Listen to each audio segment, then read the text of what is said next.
Hey everybody, Miss B here, and we are back for another story time. This week we are talking about potential, and potential is just what something could be. So I've got an awesome book here that I'm ready to share with you about an artist who doesn't think she can do a good job, but she just needs a little bit of encouragement to see her full potential. So we are going to read The Dot by Peter H. Reynolds. And there's only one name here, so that means that Peter is the author who writes the books and the illustrator who draws the pictures. All right, so let's jump into The Dot. Art class was over, but Vashti sat glued to her chair. Her paper was empty. Vashti's teacher leaned over the blank paper. Ah, a polar bear in a snowstorm, she said. Very funny, said Vashti. I just can't draw. Her teacher smiled. Just make a mark and see where it takes you.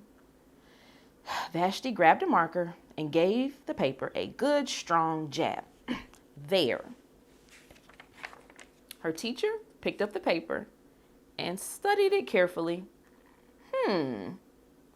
She pushed the paper toward Vashti and quietly said, now sign it. Vashti thought for a moment.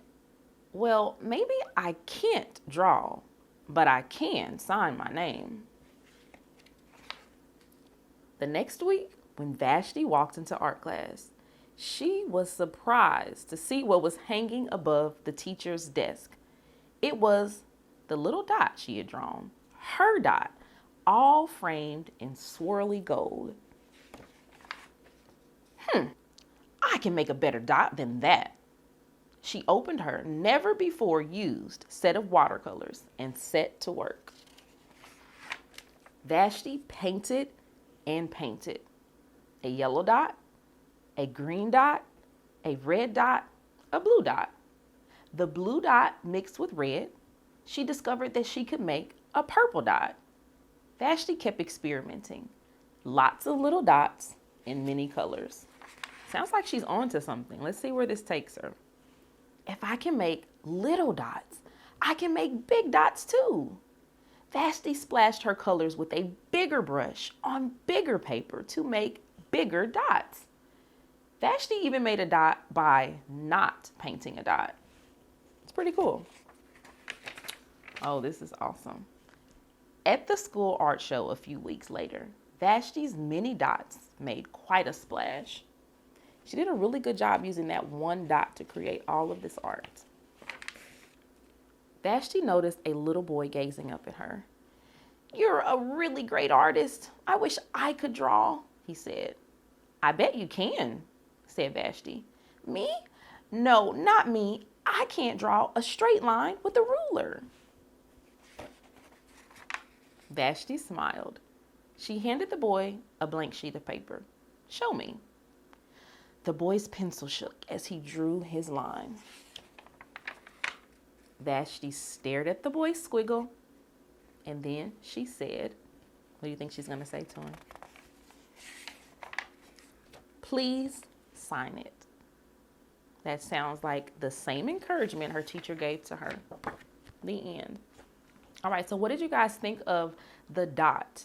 I like how it started off with Vashti not thinking she could do it, her teacher telling her to just try, and all she needed to do was just put something on the paper. And that dot started a very, very open range of things that she could do. She mixed some colors, she made different color dots, she made big dots, little dots, lots of dots. And there even was a place where she said she made a dot by not making a dot.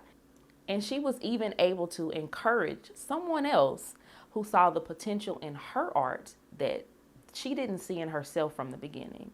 So this is what we're going to do. We've got a fun activity that we're going to do. And all you're going to need is a dot.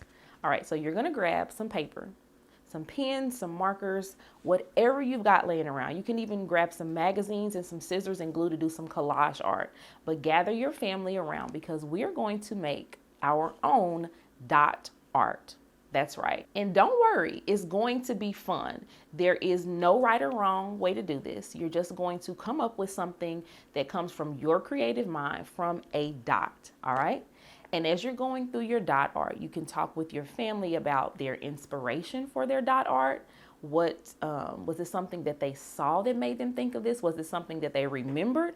Maybe it was something that they saw on your paper that inspired them to do something cool with their art. And once you've got your dot art completed, you're going to gather your family together. And that way you can talk about it. You can compare and contrast what things are similar, what things are different. And then just talk about your creative process and your inspiration that came from one little dot. All right. Thank you guys so much for joining us for story time. And I am very excited and I can't wait to see what you come up with your dot art. Bye-bye. Now it's time to say goodbye. See you later, alligator. Bye-bye, dragonfly. Take care, polar bear. Gotta go, buffalo. Good wishes, little fishes.